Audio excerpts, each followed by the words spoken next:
The frozen bodies weren't discovered until spring. Two strangers, buried in snow, locked together in a final embrace that told a story no one would ever fully understand. But this isn't about how they died. It's about the brutal winter that should have killed them a dozen times over, and somehow didn't.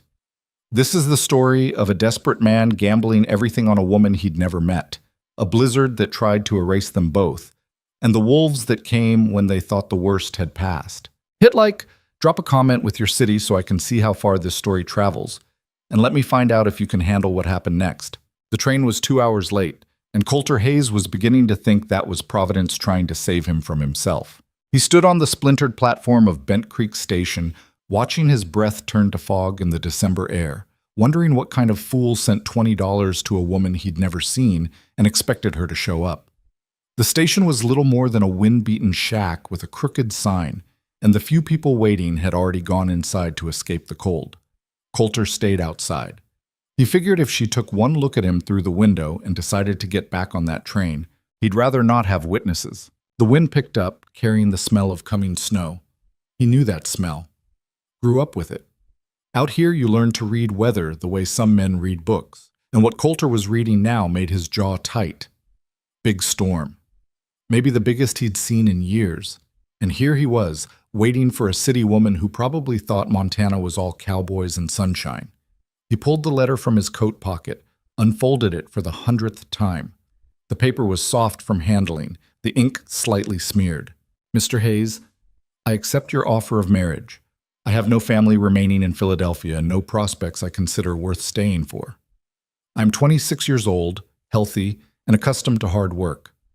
I do not expect romance or affection, only honesty and a home where I might be useful. If these terms are acceptable, I will arrive on the December 14th train. Respectfully, Evelyn Mercer. Honesty and a home where she might be useful. Jesus. What kind of life made a woman write something like that?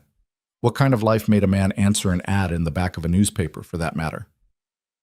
The train whistle cut through his thoughts, distant but growing closer. Coulter's hands went cold, and it had nothing to do with the weather. This was it. In about 5 minutes, he'd either meet his future wife or watch the worst decision of his life pull away from the station. He'd written the ad 3 months ago, sitting in his cabin after another night of silence so complete it felt like drowning. Rancher-seeking wife, must be strong, willing to work, able to withstand isolation and harsh winters, no drinkers, no complainers. Right to C. Hayes, Bent Creek, Montana Territory. He'd sent it to 4 newspapers back east and got 7 responses. 5 of them wanted to know how much land he had. One asked if he attended church regularly. Only Evelyn's letter mentioned nothing about what she'd get from him, only what she could offer. That should have been his first clue she was running from something. The train rounded the bend, black smoke pouring from its stack, metal screaming against metal as it slowed. Coulter moved to the edge of the platform, his heart doing something stupid in his chest. 3 people stepped off. An old man with a cane, a young couple arguing about luggage, and then her. She wasn't what he expected. Not pretty, exactly, but not plain either. Somewhere in between, with dark hair pulled back severe and simple, a traveling dress that had seen better days, and a canvas bag that looked like it held everything she owned. But it was her eyes that stopped him. Gray-blue, sharp, taking in the station and the mountains beyond, with the kind of wariness that came from learning not to trust first impressions. Those eyes landed on him, and Coulter knew immediately she was doing the same calculation he was. Measuring, deciding. He stepped forward. Miss Mercer? Mr. Hayes. It wasn't a question. Her voice was lower than he expected, steady. Thank you for meeting me. Wasn't sure you'd come. I said I would. They stood there, 2 strangers who'd just legally committed to spending the rest of their lives together, neither one knowing what the hell to say next. Up close, he could see she was tired. Not just from the train ride, deeper than that. The kind of tired that settled into your bones after months or years of something grinding you down. We should get moving, Coulter finally said. Storm's coming, big one. Ranch is about 18 miles northwest, and we need to beat the snow. She glanced at the sky, then back at him. How long do we have? Few hours, maybe less. Then we shouldn't waste time standing here. No tears. No questions about what she was getting into. Just practical acceptance that if he said they needed to move, they needed to move. Coulter picked up her bag, lighter than he expected, and led her to the wagon. The horse, a gray gelding named Ash, stamped impatiently in the cold. Coulter loaded her bag and offered his hand to help her up. She took it, her fingers cold even through her gloves, and climbed onto the bench seat without hesitation. He took the reins and got them moving. For the first mile, neither of them spoke. The only sounds were the wagon wheels crunching over frozen ground and Ash's steady breathing. The station disappeared behind them, and the road, barely more than twin ruts through scrub grass, stretched toward mountains that looked like broken teeth against the gray sky. Coulter kept sneaking glances at her. She sat straight-backed, hands folded in her lap, watching the landscape pass like she was memorizing it. He wondered what she saw. Probably nothing like Philadelphia. Out here, the land didn't care if you lived or died. It just existed, vast and indifferent, waiting to see if you were strong enough to carve out a piece of it. "It's bigger than I imagined," she said suddenly. "What is?" "All of it, the space. I've never seen this much empty land." Gets emptier the farther out we go. Ranch is in a valley, 15 miles from the nearest neighbor. Town's a half-day ride in good weather. Winter, sometimes you don't see another soul for months. He watched her process that. Waiting for the fear, the regret, the inevitable realization that she'd made a terrible mistake. Instead, she just nodded. "That's fine." "Fine?" "I didn't come here for neighbors, Mr. Hayes." "Coulter," he said. "If we're going to be married, you should probably use my name." "Coulter." She tested it like she was trying on a coat to see if it fit. "You can call me Evelyn." "Evelyn." Silence stretched again, but this time it felt different, less awkward, more like two people learning each other's rhythm. "Can I ask you something?" "Yes." "Your letter said you had no family. If that's too personal..." "Typhoid," she cut in, matter of fact. "Took my mother and younger brother 2 years ago. My father died in a factory accident when I was 16. I have a cousin in Boston, but we haven't spoken since the funeral. She made it clear I wasn't welcome to impose on her household." The flatness in her voice told Coulter everything he needed to know about that cousin. "I'm sorry." "Don't be. I learned to take care of myself." She glanced at him. "What about you? Your ad didn't mention family either." "Fair question." He'd opened that door. "Parents passed when I was young. Influenza. Uncle raised me, taught me ranching. He died 3 years back, left me the land, no siblings, no wife." He paused. "Had a woman once. She took one winter out here and left. Said she didn't sign up to freeze to death in the middle of nowhere." "When was that?" 5 years ago." Evelyn was quiet for a moment. 5 years is a long time to be alone." "Yeah." He didn't know what else to say to that. The wind picked up, colder now, sharp enough to sting. Coulter urged Ash faster. The sky was darkening in the west, clouds piling up like dirty wool. He'd been watching weather his whole life, and every instinct he had was screaming that they were running out of time. "How bad is it going to be?" Evelyn asked. She'd seen him looking at the sky. "Bad. Maybe worse than bad." "Have you been through storms like this before?" "Yeah, but never with someone who wasn't used to them." He glanced at her. "I won't lie to you, Evelyn. Next few days are going to be hard, harder than anything you've probably experienced. If the storm hits, like I think it will, we'll be trapped. No help. No way out. Just us and whatever supplies we have."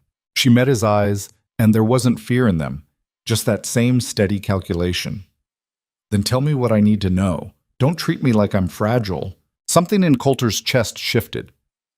"First thing, when we get to the ranch, we move the livestock into the barn and secure everything that might blow away. Then we get ourselves inside and we don't leave unless it's life or death. Storm like this, you can get lost between the cabin and the barn. Whiteout conditions, no visibility. People freeze to death 20 feet from their own door. How do you navigate in whiteout? Rope, tied from the cabin to the barn. You hold on to it, you follow it back. You let go, you're dead."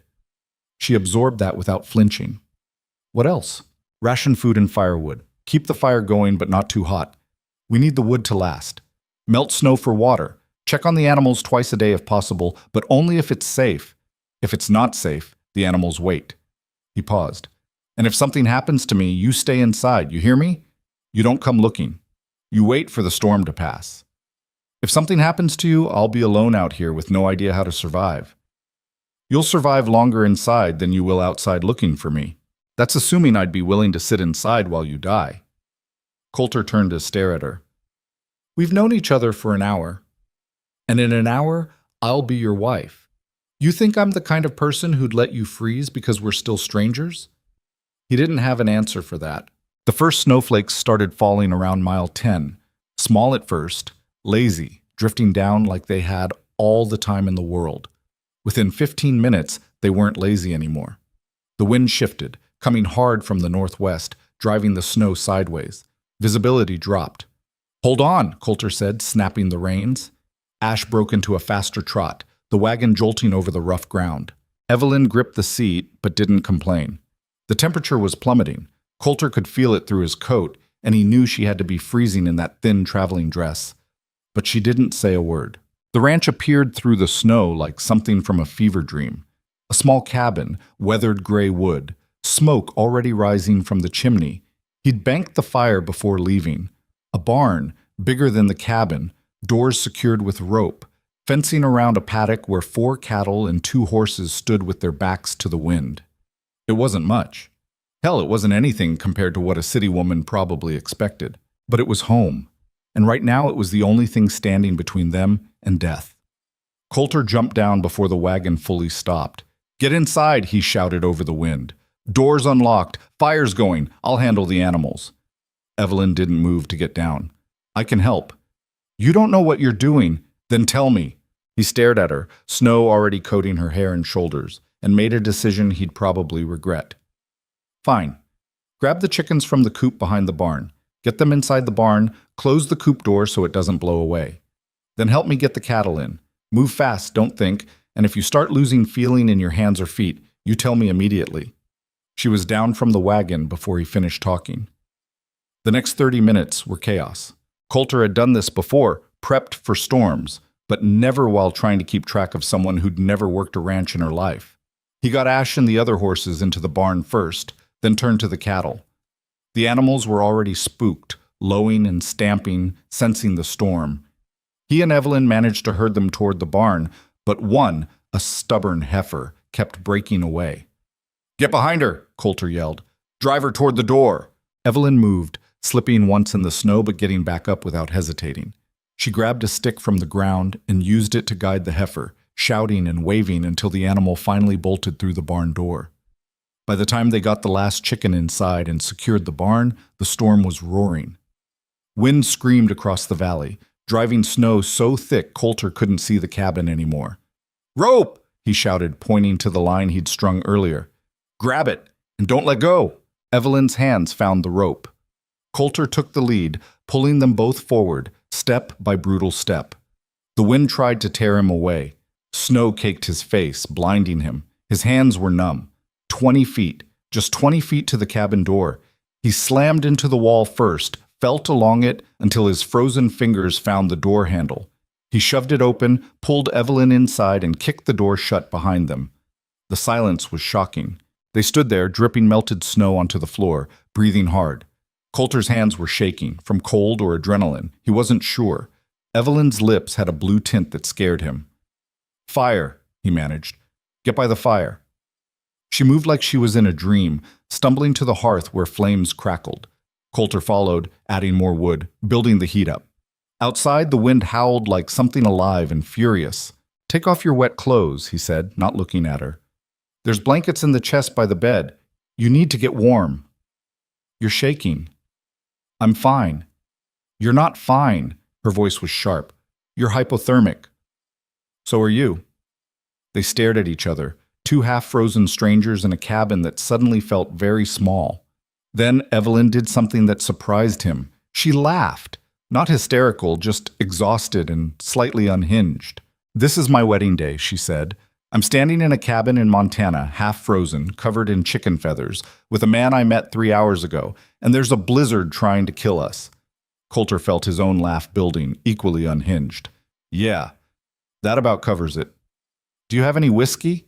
Cabinet above the stove. She found the bottle, took a long pull straight from it, and handed it to him.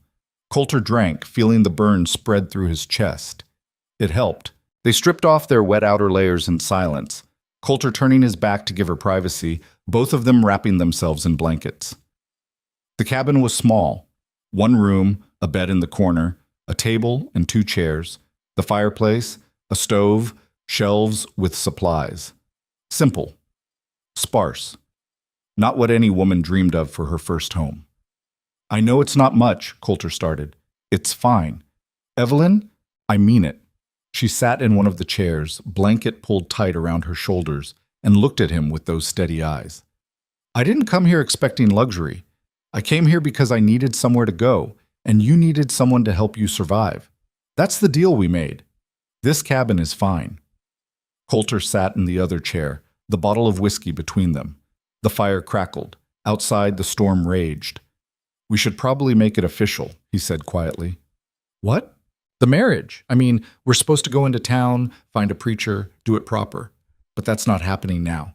Storm like this could last days, so maybe we just say the words ourselves, if you want." Evelyn was quiet for a long moment. "You don't have to marry me just because I'm here." "I'm not. I want to, if you do." "Why?" The question caught him off guard. "What do you mean, why? Why do you want to marry me? You don't know me. I could be terrible. I could be mean or lazy or—" "You stood in a blizzard and herded cattle for a stranger," Coulter cut in. "You didn't complain once. You didn't cry or ask to go back. You just did what needed doing. That tells me more about you than a year of courting would." Her eyes were bright in the firelight. "You did the same thing. You could have left me at the station, told me to find my own way. But you didn't. Guess we're both fools then." "Guess so." Coulter stood, held out his hand. "Evelyn Mercer, will you marry me? For real this time, not just on paper. In this cabin, in front of this fire, with a blizzard trying to tear the roof off. Will you take me as your husband?" She stood too, took his hand. Hers was warmer now, no longer blue with cold. "Coulter Hayes, I will. On the condition that you take me as your wife, not a servant, not a burden, an equal partner." "Deal." They didn't kiss. It felt too soon for that, too strange. Instead, they shook hands like they were sealing a business arrangement. Maybe they were. But standing there in the firelight, with the storm screaming outside and the warmth slowly returning to their bones, it felt like something more, like the beginning of something neither of them could name yet. "I should check the rope," Coulter said after a moment. "Make sure it didn't come loose in the wind. I'll make something to eat, if you tell me where the food is. Potatoes in the sack by the stove, salted pork in the crate. Coffee, if you want it." She nodded, moving toward the stove. Coulter pulled his coat back on, still damp but better than nothing. He opened the door a crack. Wind immediately tried to rip it from his hands. He forced it shut again. "It's bad," he said. Evelyn looked up from the potatoes she was peeling. "How bad?" "Worst I've seen." He moved back to the fire, trying to think. "Rope might not hold in wind like this. If it snaps, we're cut off from the barn."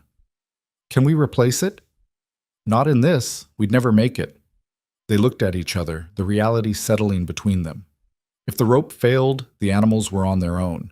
And if the animals died, they'd lose their food supply for the winter, which meant they might not make it to spring. "How long can the livestock survive without us checking on them?" Evelyn asked. "Couple days, maybe. Depends on how cold it gets. If the water freezes solid, less than that. So we wait until the storm breaks." "Yeah." "And if it doesn't break?" Coulter met her eyes. "Then we make hard choices." She went back to peeling potatoes, her knife moving with steady precision. "Tell me about the ranch. What you do here. I want to know what I'm going to be doing once this storm passes." So he told her. About the cattle, only 4 right now, but he was hoping to build the herd. About the horses, 1 for riding and 1 for work. About the chickens that gave them eggs. The garden plot that Evelyn would probably be in charge of come spring. The fence line that always needed mending. The roof that leaked in 3 places. The well that sometimes ran dry in summer. It wasn't a pretty picture. It was hard work, backbreaking and endless. The kind of life that aged you fast. Evelyn listened to all of it, nodding occasionally, asking practical questions. Where was the garden? How much feed did the animals need? What crops grew best in this climate? "You're not scared," Coulter said, surprised. "Of what?" The work, the isolation, the not knowing if we'll make it through the winter. She looked at him, and for the first time he saw something vulnerable in her expression. I am scared. Terrified, actually, but I was terrified in Philadelphia, too. At least here, I'm scared and useful. That's better than being scared and useless. What were you doing in Philadelphia? Working in a textile factory. 12 hours a day, 6 days a week. The pay was barely enough to afford a room I shared with 3 other women. No future. No hope of anything better. Just surviving until I couldn't anymore. She set down the knife. Your ad was the first time in 2 years I felt like maybe there was a way out. Coulter didn't know what to say to that. How did you respond when someone told you that marrying a stranger and moving to the middle of nowhere was their best option? I'll try to make it worth it, he finally said, coming all this way. Just don't lie to me. That's all I ask. Don't make promises you can't keep. Don't pretend this is something it's not. We're partners trying to survive. If that's all it ever is, I can live with that. And if it becomes more? She met his eyes. Then we'll deal with that when it happens. They ate potatoes and pork in silence, the storm still raging outside. Coulter tried not to think about the rope, the animals, the food supply that would need to last until spring. Tried not to think about the woman sitting across from him, who was now legally his wife, and how strange it felt to have another person in the cabin after years of silence. Where should I sleep? Evelyn asked after they'd cleaned up. Coulter gestured to the bed. You take it. I'll take the floor by the fire. That's ridiculous. We're married. We can share the bed. You sure about that? I'm sure about not making you sleep on the floor in your own cabin. She stood, wrapping the blanket tighter. I trust you. You've given me no reason not to. They settled on opposite sides of the narrow bed, both fully clothed, a careful distance between them. The fire crackled. Outside, the wind screamed. Coulter? Yeah? Thank you. For coming to the station. For bringing me here. For not leaving me behind. You're my wife. Of course I didn't leave you behind. You say that like it's obvious, but I've been left behind before. It's not obvious to me. He rolled over to look at her. In the dim light from the fire, her face was shadowed, but he could see her eyes, still guarded, still wary, but with something else underneath. Hope, maybe. Or the fragile beginning of trust. I won't leave you behind, he said. Storm or no storm, that's a promise. That's the first promise you've made me. Won't be the last. She smiled, small and uncertain, but real. Good. They fell asleep to the sound of the blizzard trying to tear the world apart. And somewhere in the darkness, neither of them quite alone anymore. They stopped being complete strangers and became something else. Partners. Maybe, eventually, more than that.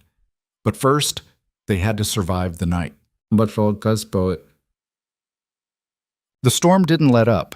When Coulter woke, weak gray light was filtering through the cabin's single window, but the world outside was nothing but white. Snow had drifted halfway up the glass. The wind was still howling, though maybe slightly less violent than the night before. Evelyn was already awake, crouched by the fire, feeding it small pieces of wood. Morning, Coulter said, his voice rough. Is it? I can't tell. She glanced at him. How long do these usually last? Depends. Could be another day. Could be 3. The animals? I know. He sat up, every muscle stiff. I need to check the rope. If it's still intact, I'll make a run to the barn. In this? Don't have a choice. He pulled on his coat and boots, wrapped a scarf around his face. Evelyn stood, watching him with an expression he couldn't quite read. Be careful. Always am. He opened the door and immediately regretted it. The wind hit him like a fist, driving snow into every exposed inch of skin. He forced himself forward, found the rope. Still there, still holding. Relief rushed through him. He followed it hand over hand, the world reduced to 3 feet of visibility and the rough hemp under his frozen fingers. The barn door was frozen shut. He had to kick it 3 times before it gave way. Inside, the animals were huddled together for warmth. The chickens were fine, perched on rafters. The horses and cattle looked stressed, but alive. Coulter broke ice from their water trough, scattered feed, checked for injuries. Everything seemed okay. For now. He made it back to the cabin, gasping, his lungs burning from the cold. Evelyn had coffee waiting. He drank it gratefully. "They're all right," he said. "For now." "How often do you need to check?" "Twice a day if the storm keeps up. Morning and night." She nodded, filing that information away. They spent the rest of the day doing small tasks, mending clothes, organizing supplies, rationing food. Evelyn turned out to be good with her hands, quick and precise. She fixed a tear in Coulter's spare shirt that he'd been ignoring for months. By nightfall, the storm was worse again. The wind shifted, coming from the north now, even colder.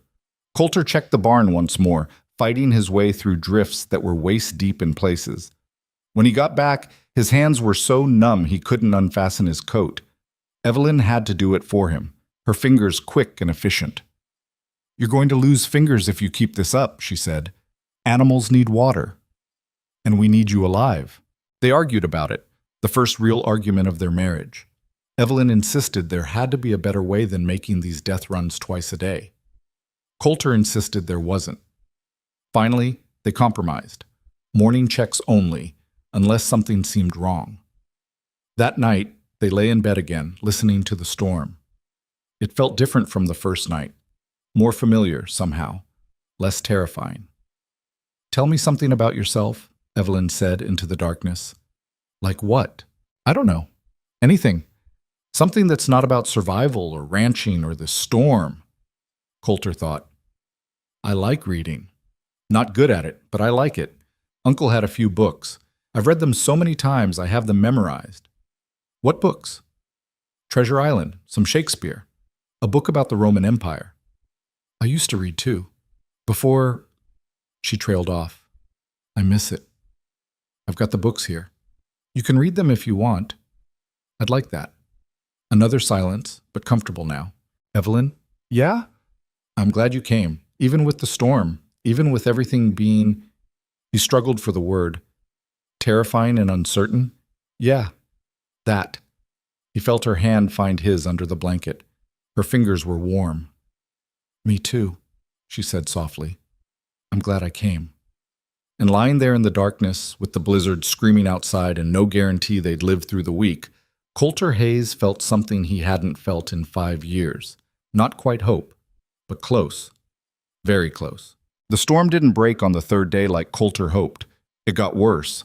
He woke to a sound he'd never heard before, a low grinding noise that seemed to come from the earth itself. The cabin was shaking, not violently, but enough that the tin cups hanging on the wall rattled against each other like nervous teeth. Evelyn was already awake, sitting up in bed with her blanket pulled tight around her shoulders. "What is that?" Coulter moved to the window, scraped away the frost with his sleeve. What he saw made his stomach drop. The snow had risen another 3 feet overnight, and the wind was driving it into drifts that looked like ocean waves frozen mid-crash. One drift had completely buried the north side of the cabin. That grinding sound was the weight of it settling against the walls. "We're getting buried," he said. "Can the cabin handle it?" "Don't know. Never seen it this bad." He pulled on his boots, already thinking through the math. If the snow kept piling up at this rate, they'd be completely entombed by nightfall. The weight could collapse the roof, and even if it didn't, they'd have no way out. "I need to dig us a path to the door, and check that the chimney's clear." "I'll help." "Evelyn? Don't."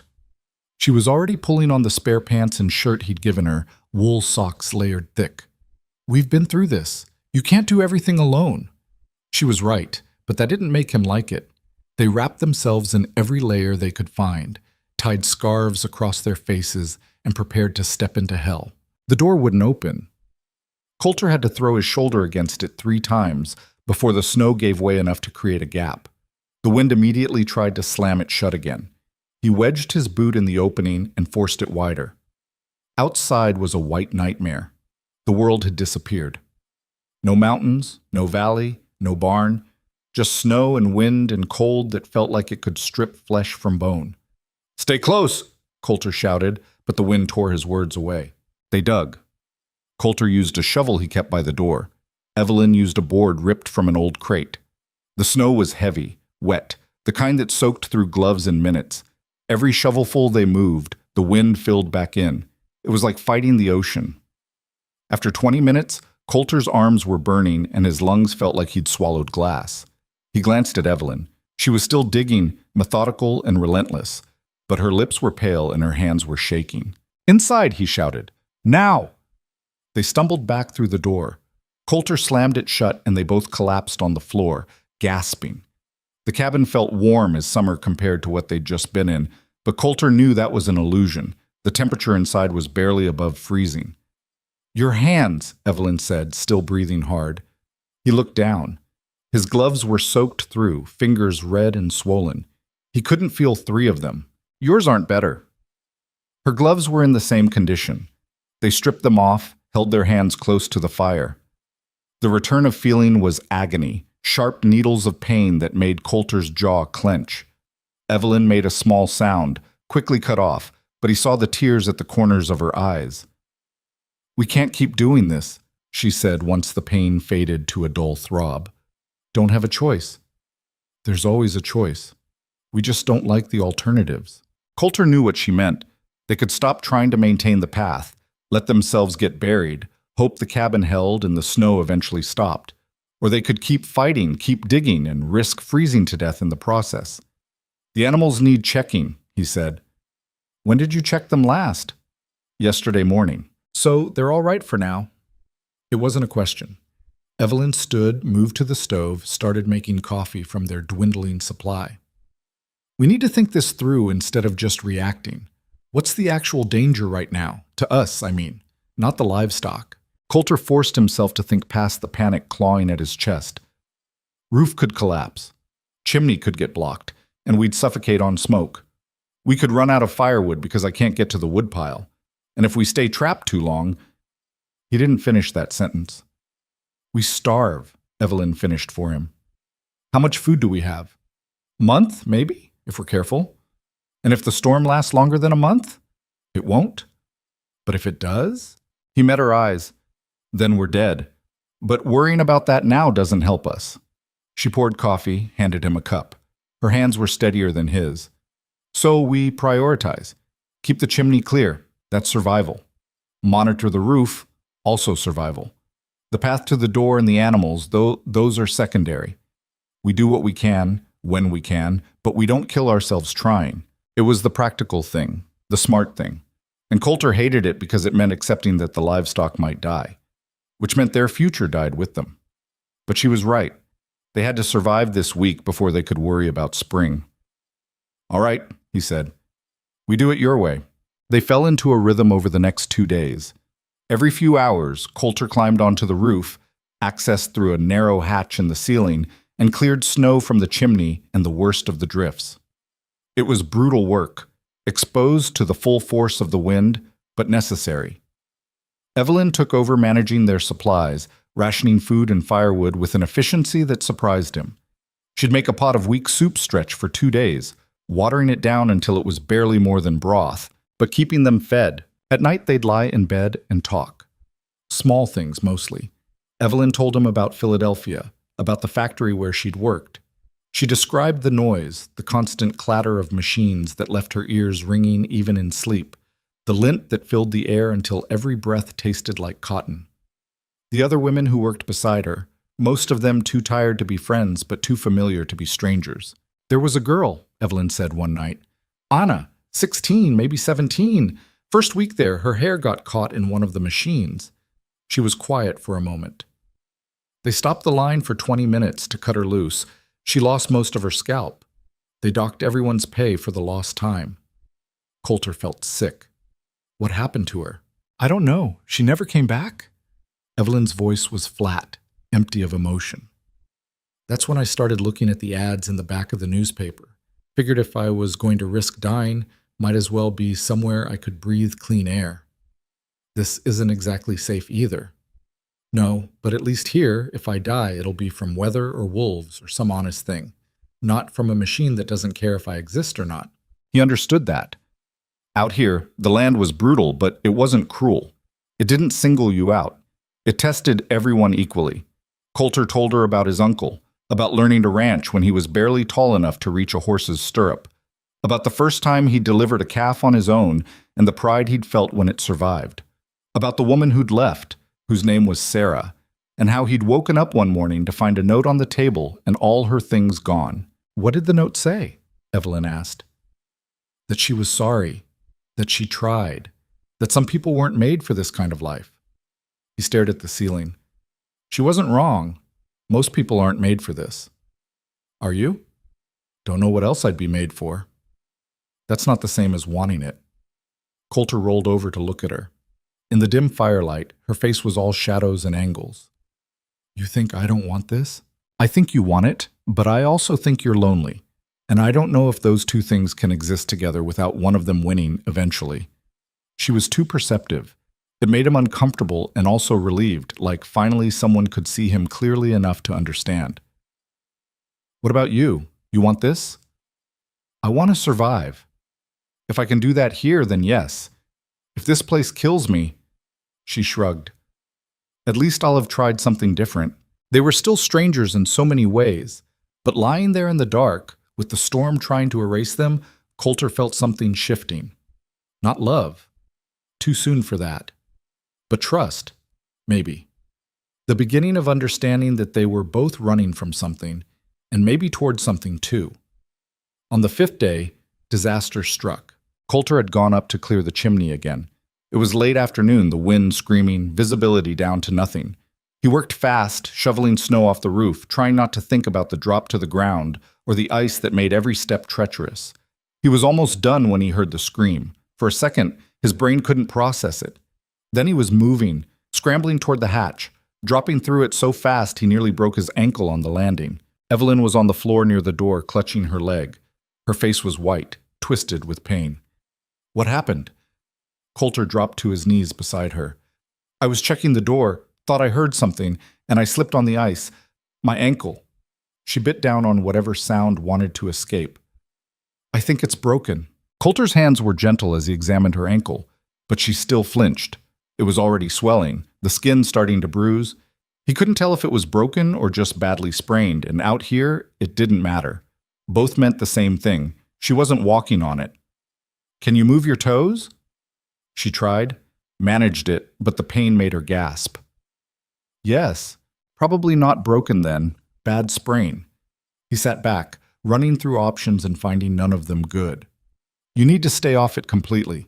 Ice to bring down the swelling, then keep it elevated and wrapped. For how long?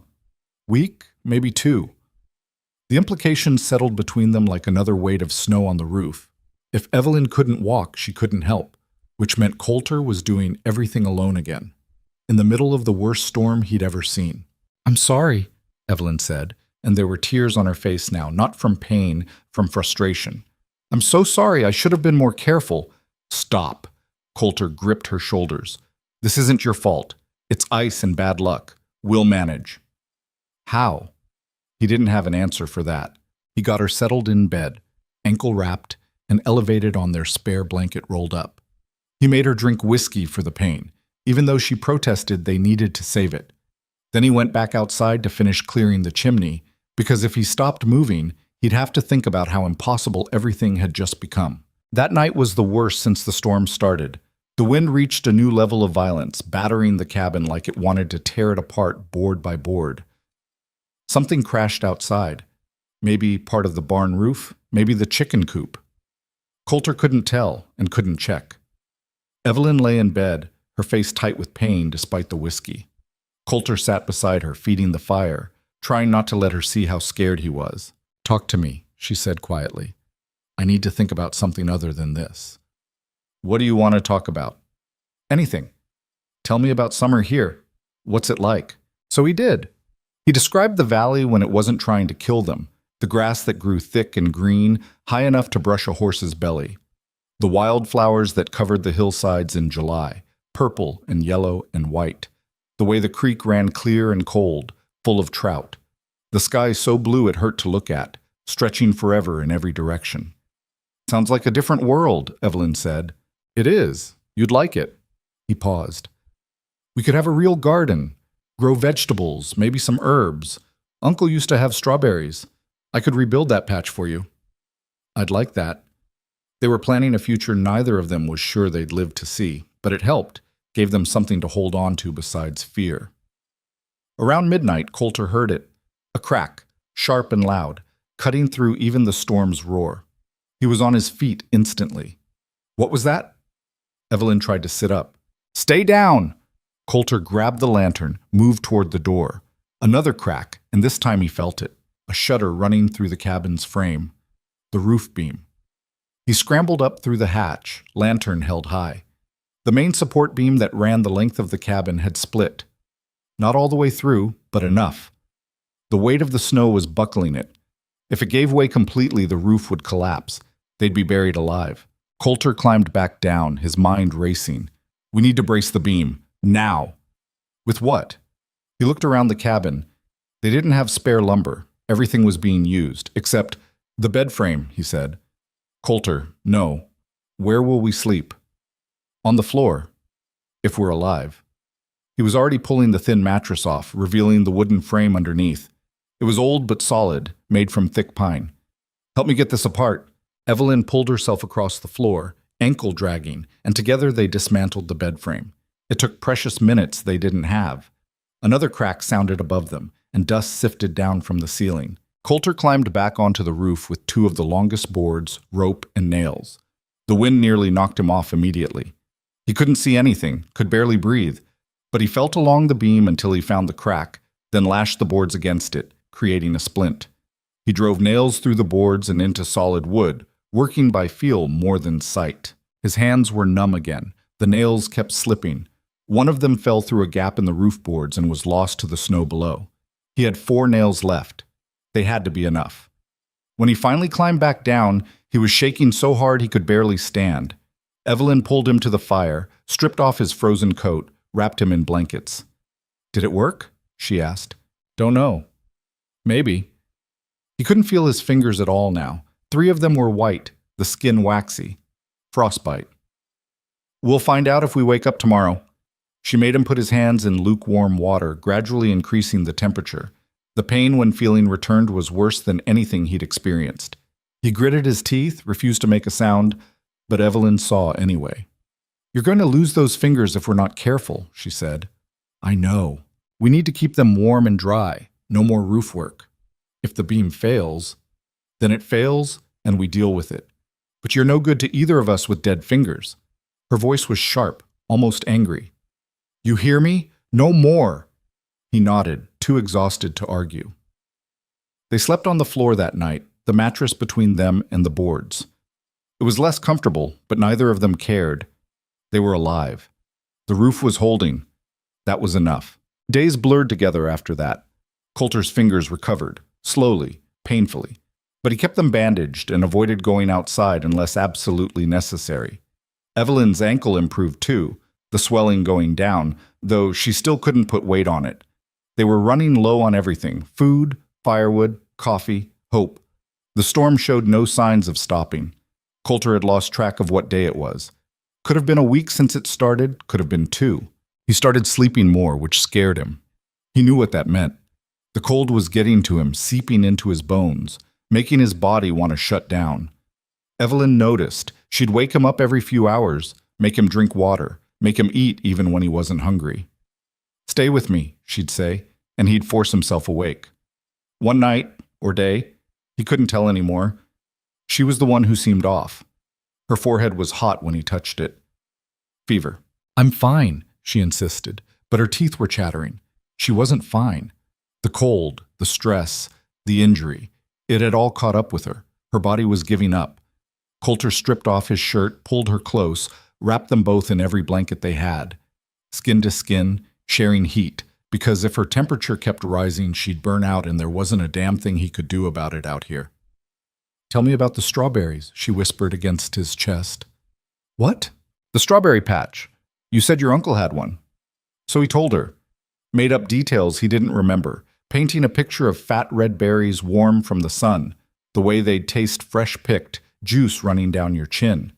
He told her about lazy summer afternoons and clear skies and every good thing he could think of that wasn't this frozen hell they were trapped in. She fell asleep in his arms. Her fever broke sometime before dawn. When she woke, weak but clear-eyed, Coulter realized something had changed between them again. They'd crossed another line. He'd held her like she was precious, and she'd let him. Thank you, she said quietly. For what? Not giving up on me. Never would. Even though I'm useless right now, you're not useless. You're hurt. There's a difference. He brushed hair back from her face, surprised by how natural the gesture felt. Besides, you kept me alive too. All that rationing, making the food stretch. I would have run out by now if you hadn't been managing it. We make a good team. Yeah, we do. Outside, the wind was finally dying down. Not stopping, but lessening. Coulter moved to the window, scraped away frost. The snow had stopped falling. The sky was still gray, but lighter. Breaks in the clouds. I think it's ending, he said. Evelyn limped over, leaning heavily on a makeshift crutch he'd made from a broom handle. Together they stared out at the devastated landscape. Snow was piled higher than the cabin's roof in some places. The barn was partially buried. Everything looked like a different world. How long do you think it lasted? She asked. 8 days, maybe 9. And we made it. We made it. They stood there, two people who'd survived something that should have killed them. Coulter felt Evelyn's hand find his. Her fingers were thin. They'd both lost weight during the storm, but her grip was strong. What happens now? She asked. I need to dig out the barn, check on the animals, hope they survived. He squeezed her hand. Then we figure out how to make it to spring. Together. Together, he agreed. The storm had broken something in both of them and rebuilt it into something new. They weren't strangers anymore, weren't just partners in survival. Somewhere between the fear and the cold and the desperate nights fighting to stay alive, they'd become something else. What that was exactly, Coulter couldn't name yet, but he knew it mattered. Knew that when he'd held Evelyn through her fever, when she'd kept him from giving up, they'd made promises without words. And maybe that was enough. For now. The silence after the storm was worse than the noise. Coulter stood in the doorway, shovel in hand, staring at what the blizzard had left behind. The world looked like it had been beaten flat and then rebuilt wrong. Drifts taller than a man blocked the path to the barn. The chicken coop had collapsed completely, just splintered wood poking through the snow. The fence line had disappeared under white that stretched unbroken to the tree line. Behind him, Evelyn was trying to stand without the crutch. He'd heard her fall twice already, followed by muffled cursing that would have made him smile under different circumstances. Don't, he said without turning around. I need to be able to walk. You need to not re-break your ankle. He stepped outside, sank immediately to his thighs in snow. Stay inside, keep the fire going, I'll handle the barn. Coulter, but he was already wading forward, using the shovel to probe for the rope buried somewhere beneath his feet. It took him 20 minutes to find it. The hemp was frozen stiff, crusted with ice, but intact. Small miracle. The barn was in worse shape than he'd feared. Part of the roof had caved in on the south side, and when he finally got the door open, the smell hit him first. Death and manure and fear. 2 chickens were dead, frozen solid in the corner where they'd huddled together. The others were alive but barely, listless and cold. The horses were standing, which was something. Ash nickered when he saw Coulter, a sound that was almost accusatory. Where were you? The cattle were the real problem. 3 of them were down. 1 was clearly dead, had been for days based on the stiffness of the body. The other 2 were still breathing, but their eyes were dull and their ribs showed stark under winter coats that should have kept them warm. The 4th cow, the stubborn heifer that had given them trouble during the storm, was on her feet, but swaying. Coulter stood there in the ruined barn, looking at the corpse of his herd, and felt something break inside his chest. These animals were supposed to carry them through winter, supposed to be the foundation of everything he was trying to build, and he'd failed them. He should have checked sooner, should have risked it, should have done something. The sound that came out of him wasn't quite a shout, wasn't quite a sob, just raw frustration and grief compressed into noise. He slammed his fist into the barn wall, felt wood crack, didn't care. Coulter? He spun around. Evelyn was in the doorway, leaning heavily on her crutch, face pale from the effort of getting here. I told you to stay inside, and I told you I'm not useless. She limped forward, saw the dead cow, stopped. Her expression didn't change, but something flickered in her eyes. Understanding. How bad? Bad enough. His voice came out flat. Lost one for sure. 2 more probably won't make it. Even if the heifer survives, one cow isn't enough to rebuild a herd. Evelyn moved past him, awkward on the crutch, and knelt beside one of the downed cattle. She put her hand on its neck, feeling for warmth, for a pulse. This one's still fighting. Fighting doesn't matter if she can't stand. Then we help her stand. Evelyn, she's done. They're both done. You don't know that. She looked up at him, and there was steel in her gaze. Get me some rope and blankets. We're going to try. It's a waste of... It's not your decision alone anymore. She said it quietly, but firm. We're partners, remember? So we try. If she dies anyway, fine. But we try first. Coulter wanted to argue, wanted to explain that you didn't waste resources on lost causes, that ranching meant making hard choices, that sometimes you had to let things die. But looking at Evelyn kneeling in dirty straw with her injured ankle and her stubborn jaw, he realized she already knew all that. She just didn't care. So they tried. They rigged a sling from rope and blankets, looped it under the cow's belly, and hauled. The animal fought them weakly, legs scrabbling for purchase. Coulter pulled until his shoulders screamed, until his frostbitten fingers felt like they'd tear open. Evelyn braced the cow's hindquarters, pushing, her face twisted with effort and pain. The cow got her front legs under her, swayed, almost went down again. Go on. Come on, Evelyn was saying, half prayer, half command. Come on, you stubborn thing, stand up. And somehow, impossibly, the cow stood. She was shaking, ribs heaving, but vertical. Coulter stared. He'd seen dying cattle before. They didn't just stand back up because someone asked nicely. Feed, Evelyn said, breathless. She needs feed and water. They got food and water into all three surviving cattle. The other downed cow couldn't be saved. She died while they were working, a quiet expiration that Coulter felt more than saw. But the one they'd helped stand stayed up, weak but alive. By the time they finished with the animals, Coulter's entire body was shaking from exhaustion. Evelyn looked worse, her face gray, clearly in pain but refusing to acknowledge it. Inside, Coulter said, now. She didn't argue this time. Back in the cabin, he made her sit while he checked her ankle. The wrapping had come loose during the struggle with the cow, and the joint was swollen again, angry purple spreading up her calf. You set yourself back a week, he said. Worth it. Was it? For one cow that might still die? For the chance. She met his eyes. Everything we're doing is for the chance, Coulter. If we only did things we were sure would work, we'd have given up before the storm even hit.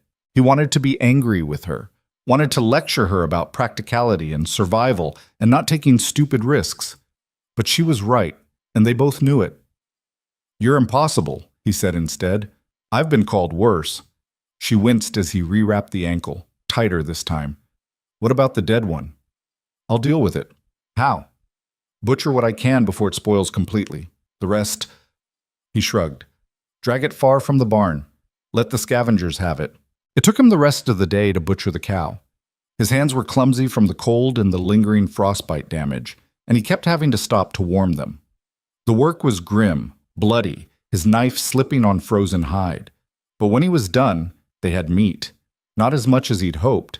The animal had been starving. There wasn't much on her bones, but enough to stretch their supplies another few weeks.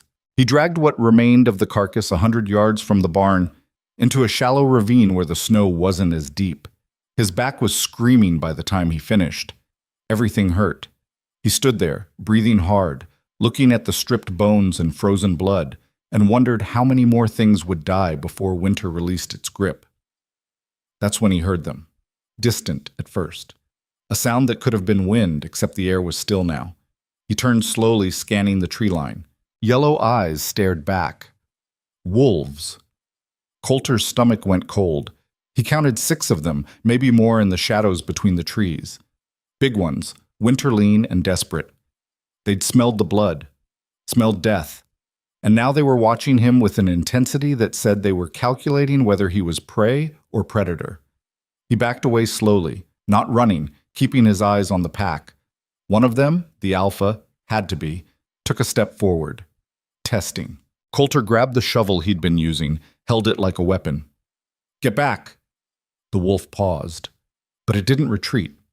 Coulter kept moving backwards step by careful step until he reached the barn. Then he turned and ran, shovel still in hand, not stopping until he was inside the cabin with the door barred. Evelyn looked up from the stove where she was making something that might generously be called soup. "What's wrong?" "Wolves." He was breathing too hard. "Pack of them, at least 6. They found the carcass." Her face went pale. "Will they come for the livestock?"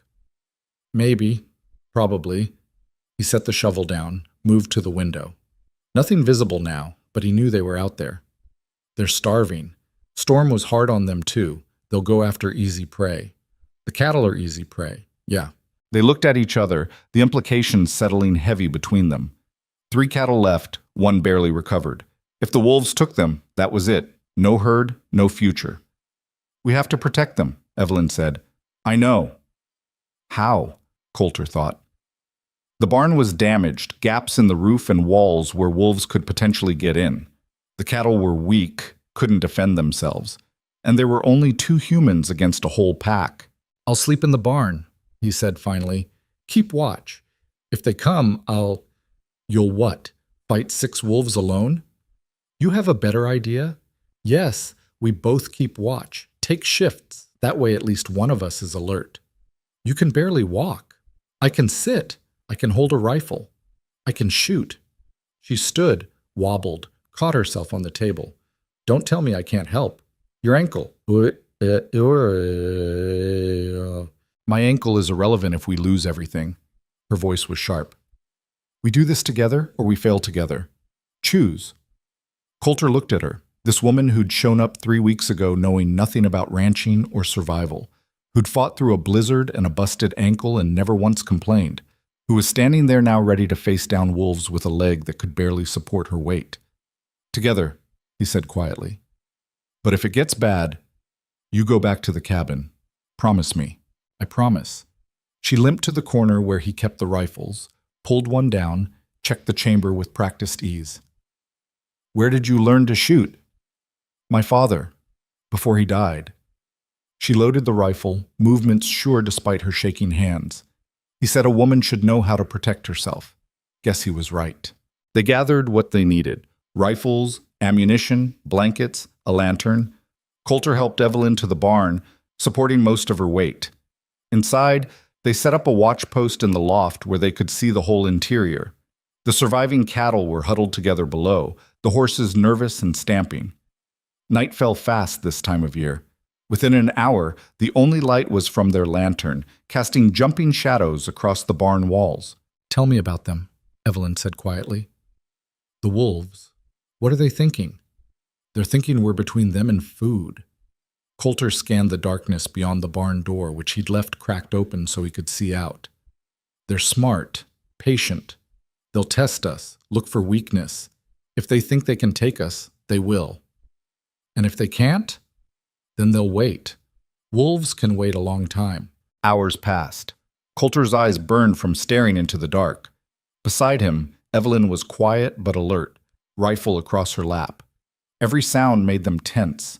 Wind against wood, a horse shifting, the settling creak of the damaged roof. Around midnight, Coulter saw movement, a shadow detaching from other shadows, low to the ground, circling the barn. Then another, and another. "They're here," he whispered. Evelyn raised her rifle. "How many?" "Can't tell. At least 3. The wolves moved like smoke, barely visible even in the moonlight reflecting off snow. Coulter tracked one as it approached the barn door, nose low, scenting. The alpha. Had to be. Bigger than the others, moving with authority. It paused at the threshold, yellow eyes gleaming in the lantern light. Coulter fired. The shot was deliberately high, meant to scare, not kill. The bullet splintered wood above the wolf's head and the animal bolted, the whole pack scattering into the darkness. "That'll buy us a few hours," Coulter said. "Then what?" "Then they come back and we do it again." But when they came back, it was different. Coulter was dozing despite himself when Evelyn grabbed his arm. "Listen."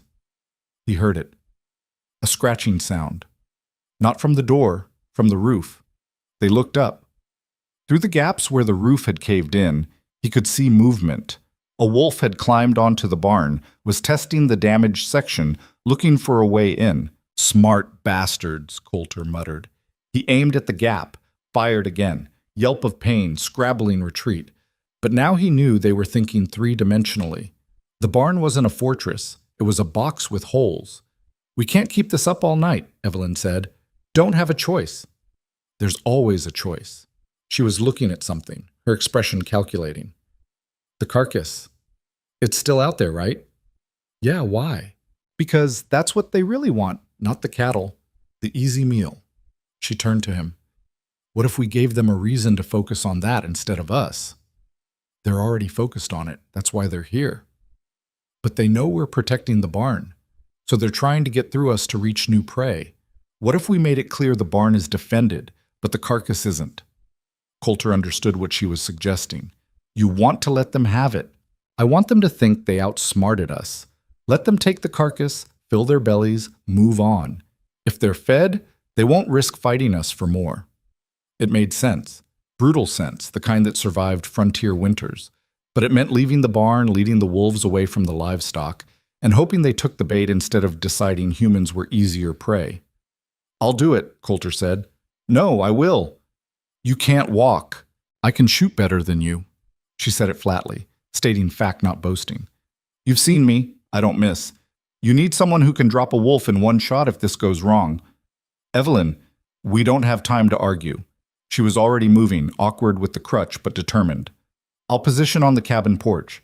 You make noise at the barn, drive them toward the ravine. I'll cover you if they turn aggressive. Every instinct Coulter had screamed against this plan, but she was right about the shooting. He'd seen her handle that rifle, steady and sure. And they were out of options. Stay on the porch, he said. Don't come down. If they charge, get inside and bar the door. If they charge you, then shoot them. They moved fast. Coulter helped Evelyn to the cabin, got her settled on the porch with the rifle and extra ammunition. The moonlight was bright enough to shoot by, reflecting off the snow in shades of silver and blue. Be careful, she said. Always am. That's a lie, but I appreciate the effort. Despite everything, Coulter smiled. Then he headed back toward the barn, making noise as he went, banging the shovel against the walls, shouting, herding the wolves away from the livestock and toward the carcass. The pack materialized from the darkness, 6 of them visible now, maybe more he couldn't see. They spread out, flanking him, yellow eyes calculating. The alpha hung back, watching. Coulter kept moving, kept making noise, leading them toward the ravine. The carcass was still there, frozen blood black in the moonlight. He could smell it now, death and meat and the promise of food for things that were starving. One of the younger wolves broke ranks, lunged toward the carcass. The alpha snarled, a sound that raised every hair on Coulter's neck, but the younger one didn't back down. Hunger won over hierarchy. The pack descended on the carcass. Coulter backed away slowly, giving them space, not making eye contact. This was their kill now. He was just a witness. He was halfway back to the barn when one of them noticed he was leaving, the alpha. It stepped away from the feeding frenzy, blood on its muzzle, and locked eyes with Coulter. The message was clear. This isn't over. Then the wolf turned and headed not toward the carcass, but toward the barn. No! Coulter broke into a run. No! No! No! Oh! The wolf was faster. It hit the barn door at full speed, slamming through the gap Coulter had left open. Inside, the cattle bellowed in terror. The horses screamed. Coulter grabbed for his rifle, but it was back at the barn, propped against the wall. He had the shovel, just the shovel. He charged through the door. The wolf had the weakest cow cornered, teeth snapping at her throat. She was down, kicking weakly. The other cattle were panicking, ramming the walls. The whole barn was chaos. Coulter swung the shovel, caught the wolf across the ribs. It yelped, turned on him, and he saw death in those yellow eyes. It gathered itself to spring. The rifle shot cracked like thunder. The wolf dropped mid-leap, so close Coulter felt the air from its passage. It hit the ground at his feet, dead, a clean hole through its skull. He spun around. Evelyn was in the barn doorway, balanced on one leg, rifle still raised. Her face was white as snow, mouth set in a grim line. I told you to stay on the porch, Coulter said, his voice shaking. And I told you I don't take orders well. She lowered the rifle, swayed. Coulter caught her before she fell. Is the cow... I don't know. I don't care. He held her tight, feeling her heart hammering against his chest. You could have been killed. So could you. That's not the point. Then what is? He pulled back just enough to look at her. The point is I can't lose you, all right? I can't. I already lost everything else. The herd's half dead, winter's barely started, this whole place is falling apart. But I can't lose you. Evelyn stared at him, something shifting in her expression. Coulter, I know what we agreed. Partners. Practical. Nothing we couldn't walk away from. The words were coming out wrong. Too honest. But he couldn't stop them. But somewhere between the storm and tonight, and you standing in a barn with a broken ankle facing down wolves, it stopped being just practical. And I don't know what to call it, but I know I can't lose it. You won't. Her hand found his face, cold fingers against his jaw. I'm not going anywhere. You should. You should get on the first train back east once this winter ends and find someone who isn't... She kissed him. It was brief, awkward, their noses bumping, both of them shaking from adrenaline and cold. But it was real. When she pulled back, her eyes were bright. I don't want someone who isn't. I want you. Broken barn and dying cattle and wolves and all of it. I want this life we're building because it's ours. Do you understand? Coulter couldn't speak. He just nodded. Outside, the wolves had dragged the carcass away from the ravine, their snarling carrying on the night air. But they weren't coming back to the barn. They'd made their choice. Inside the barn, the wounded cow was still alive, bleeding from scratches but not dying. The other cattle had calmed. The horses were settling. They'd survived. Again, Coulter helped Evelyn sit, checked her ankle, swollen worse than ever, but she'd deal with that later. Then he dragged the dead wolf outside, far from the barn. Let the pack take it if they wanted. Another message. We'll defend what's ours. By the time he got back inside, Evelyn had fallen asleep sitting up, rifle still in her lap, exhaustion finally claiming her. Coulter took the weapon carefully, set it aside, and wrapped her in blankets. He stayed awake the rest of the night, keeping watch. The wolves didn't return. By dawn, their tracks led away from the ranch, back into the mountains. When Evelyn woke, she found him sitting beside her, and the first thing she said was, "We made it." "Yeah," Coulter said. "We did." The morning sun was weak, pale through thin clouds, but it was there. Another day, another chance. They made it back to the cabin together, Evelyn leaning on Coulter more than the crutch now, both of them filthy and exhausted and alive. Inside, he built up the fire while she collapsed into the chair. "I shot a wolf," she said, like she was testing the reality of it. "You saved my life. I guess we're even then." Not even close. Coulter knelt in front of her, started unwrapping her ankle again. It looked terrible, swollen, bruised, hot to the touch.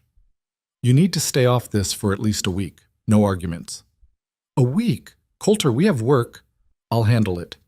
You handled everything during the storm when I was useless with frostbite. Now it's your turn to let someone else carry the weight." He looked up at her. "Please." Something in his voice made her stop protesting. "All right, a week." He got her settled in bed, made her drink water, wrapped her ankle in fresh bandages. By the time he finished, she was already half asleep again, body finally giving in to the exhaustion it had been fighting. Coulter stepped outside into the cold morning. The valley stretched before him, white and silent. The mountains loomed unchanged. The ranch looked like it had been through a war, which, in a way, it had. But they were still here, still fighting. And for the first time since winter started, Coulter let himself believe they might actually survive it. Coulter woke on Christmas Eve to silence and the smell of pine. For a moment, still half in sleep, he thought he'd imagined it. But no. There it was again, fresh pine, sharp and clean, completely out of place in the cabin that had smelled like smoke and unwashed bodies for weeks. He opened his eyes. Evelyn was sitting at the table, her injured ankle propped on a stool, weaving pine branches into something that might generously be called a decoration. Her fingers were clumsy with the cold. The branches kept slipping, but she persisted with that same stubborn determination she brought to everything. "What are you doing?" His voice came out rough. She didn't look up. "It's Christmas Eve." So I'm making this place look less like we're waiting to die in it." She managed to tie off one branch, started on another. "Help me or don't, but stop staring." Coulter sat up, every muscle protesting. The week since the wolf attack had been brutal. He'd been doing the work of two people while Evelyn's ankle healed, and his body was reminding him he wasn't as young as he used to be. "Where'd you get the pine?" Crawled to the door, cut branches from the tree growing too close to the cabin anyway. "You said it was a fire hazard." "I said that a month ago." And I remembered. She finally looked at him, and there was something in her expression he couldn't read. Not quite happiness, but something lighter than the grim survival mode they'd been living in. "It's Christmas Eve, Coulter. We made it this far. That's worth marking." He wanted to argue that they hadn't made it anywhere yet, that winter was barely half over, that celebrating was premature. But looking at her sitting there with pine needles in her hair and that determined set to her jaw, he couldn't bring himself to say it. "What do you need me to do?" he asked instead. Her smile was small but genuine. "There's more branches by the door, and I found candles in the supply chest. We could make it look almost festive." They spent the morning transforming the cabin. It wasn't much. Pine branches laid across the mantel, a few precious candles arranged on the table. The floor swept clean for the first time in weeks. But when they finished and stepped back to look at it, something had shifted. The cabin felt less like a survival shelter and more like a home. "It's nice," Coulter said quietly. "Don't sound so surprised." Evelyn was leaning heavily on her crutch, ankle still too weak to bear full weight, but her eyes were bright. "People have been celebrating holidays in worse conditions than this." "Yeah, I suppose they have." She sat down carefully, adjusting her ankle with a wince she tried to hide. Coulter noticed anyway. He'd gotten good at reading her small tells, the way her jaw tightened when the pain was bad, how she'd go quiet and still when she was fighting exhaustion. "How's it feel?" he asked. "Better. I can put some weight on it now. Some isn't enough. It's more than yesterday." She looked at him defiant. "I'll be back to full strength soon." "In time for what? More blizzards? More wolves?" "In time for whatever comes next." Her voice was firm. "I'm not staying useless forever." Coulter pulled out the other chair, sat across from her. The candles cast shadows that made her face all angles and planes, beautiful in a way he hadn't let himself notice before. Or maybe he'd noticed and just hadn't admitted it. "You were never useless," he said. "Even laid up, you've been keeping this place running, rationing food, managing supplies, keeping me from working myself to death." "Someone has to." "Yeah, someone does." He hesitated, then reached across the table. His hand found hers, scarred and calloused now from work she'd never done before coming here. "I need to tell you something." Evelyn's fingers curled around his. "All right. I've been thinking about what you said, after the wolves, about this being ours." He was terrible at this, words tangling in his throat. "And you were right, it is ours. But the thing is, legally, it's not." She frowned. "What do you mean?" "The ranch, the land. It's all in my name. You're my wife, yeah. But if something happened to me..." He couldn't quite meet her eyes. "You'd have nothing, no legal claim. My uncle's family back east could contest it, take it from you. You'd be back where you started." Coulter, "Let me finish."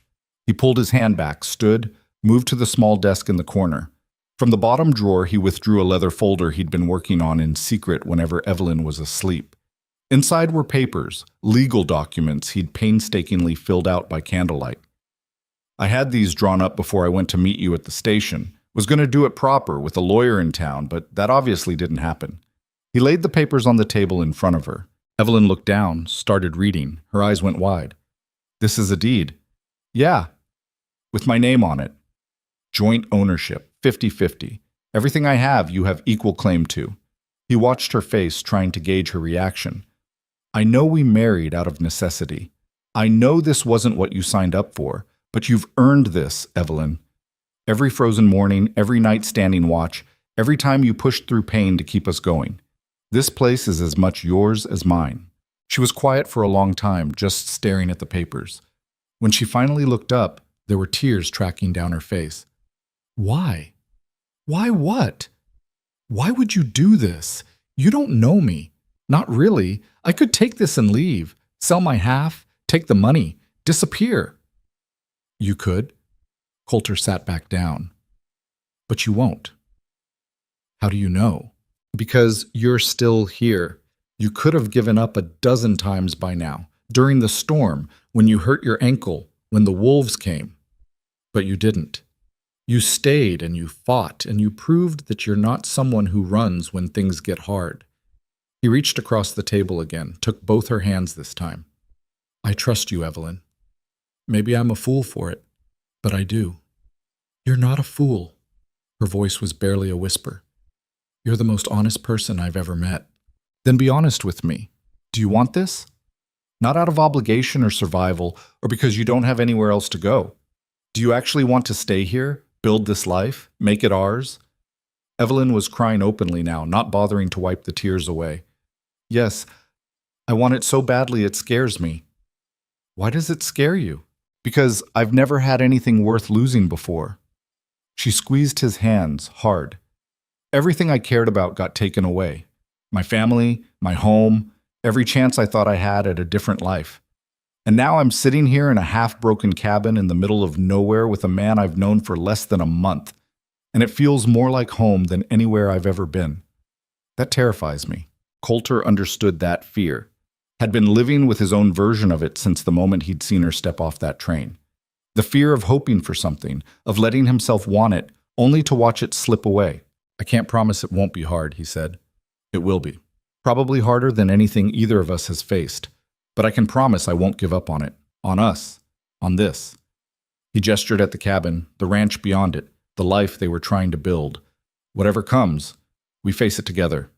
Evelyn pulled one hand free, pressed it against his cheek. Her palm was warm despite the cold that seeped through every crack in the walls. Ask me properly. What? You married me in the middle of a blizzard with a handshake. I shot a wolf for you. I think I've earned a proper proposal. There was a hint of smile through the tears. So ask me properly, Coulter Hayes. He should have felt ridiculous, kneeling on the rough cabin floor in front of a woman he'd known for 3 weeks. But looking up at her, seeing the hope and fear and fierce determination in her eyes, it felt like the most natural thing in the world. Evelyn Mercer Hayes, he started, then stopped. Or is it still Mercer? We never actually... Hayes, she said it firmly. It's Hayes. Keep going. Evelyn Hayes, I'm asking you to marry me. Again. Not because I need help surviving winter, or because you answered an ad in a newspaper, but because somewhere between that train station and this moment, you became the person I want to survive for. His voice cracked. I'm asking you to stay, to build this life with me, to take the good days and the bad ones and everything in between. Will you? Yes? She was pulling him up before he could say anything else, her arms around his neck, her face buried against his shoulder. Yes, yes, yes. They held each other in the candlelit cabin, two people who'd started as strangers and become something neither of them had names for yet. Outside, snow was starting to fall again, light flurries, nothing like the monster storm that had nearly killed them, but enough to dust the world white. When they finally pulled apart, Evelyn was smiling despite the tears. I don't have anything to give you. Don't need anything. Everyone needs something for Christmas. She looked around the cabin, searching, then her eyes landed on something. Wait here. She limped to the corner where she'd been sleeping while her ankle healed, dug through the canvas bag she'd brought from Philadelphia. When she came back, she was holding a small book, the cover worn soft from handling. It's poetry, she said, almost apologetic. Whitman. Only thing I kept from before. I've read it so many times I have half of it memorized, but she placed it in his hands. It's yours now, if you want it. Coulter opened the book carefully. The pages were thin, marked with notes and margins, certain passages underlined. He could see her in these marks, her thoughts and reactions preserved in fading ink. I want it, he said. Thank you. They sat together at the table, sharing the thin soup Evelyn had made stretch for dinner, reading passages from the book aloud. Coulter stumbled over words he didn't know, but Evelyn didn't correct him, just listened like what he was saying mattered. As the candles burned lower, she leaned against his shoulder. Tell me what you want for next Christmas. Next Christmas? We're going to survive this winter, so tell me, what do you want a year from now? Coulter thought about it. A year ago, he would have said a bigger herd, more land, prosperity measured in cattle and crops. But now, with Evelyn warm against his side and the cabin feeling like something worth protecting, His answer was different. This, he said, but easier. The hard work without the fear. You, healthy and safe.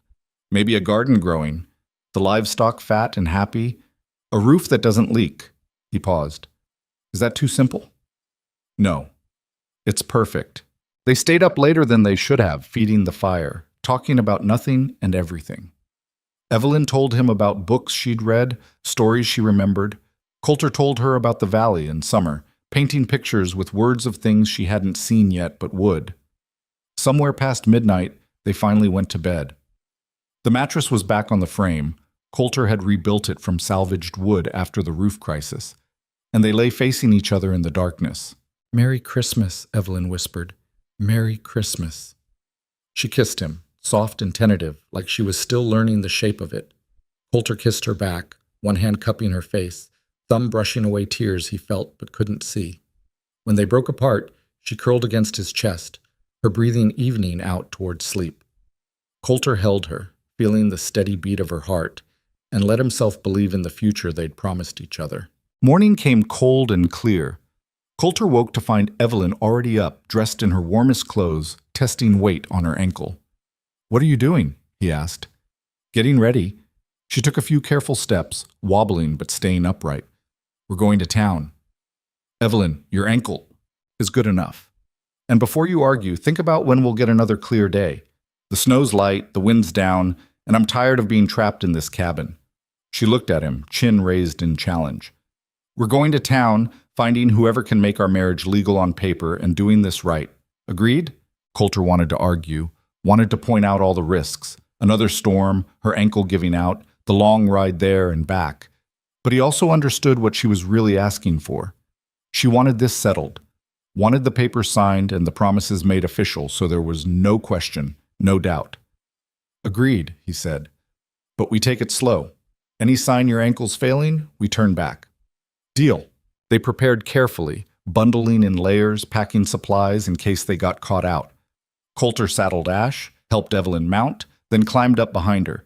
She leaned back against his chest as they started down the valley, following ruts in the snow that marked the road. The ride took 4 hours. Evelyn's ankle was clearly hurting by the end. She'd gone pale and quiet, but she didn't complain. The town of Bent Creek was barely worthy of the name. A dozen buildings clustered around a crossroads, half of them looking abandoned. But there was a general store, a saloon, and a small office with a sign that read, "Justice of the Peace." The justice was a dried-up man named Horace Finch, who looked like winter might carry him off any day. But his hands were steady as he witnessed their signatures on the marriage certificate, and his voice was firm when he pronounced them legally wed. "You picked a hell of a winner for this," Finch said, stamping the document. "Didn't have much choice in timing," Coulter replied. "Never do, I suppose." The old man looked at Evelyn. "You sure about this, miss? It's not too late to change your mind." "I'm sure." She signed her name with a flourish. "More sure than I've been about anything." Finch nodded, filed the papers. "Then congratulations. Try not to freeze to death before spring." They stopped at the general store next, trading what little they could spare for coffee and flour. The storekeeper, a woman named Mrs. Chen, took one look at Evelyn and disappeared into the back room. She returned with a small cloth bundle. "For you," she said, pressing it into Evelyn's hands. "Wedding gift." Inside was a length of white ribbon and a small tin of tea. Not much, but out here it was luxury. "Thank you," Evelyn said, her voice tight. "You need anything? You come to town. We take care of our own out here."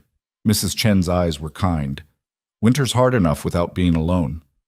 They started the ride back as afternoon light was already fading.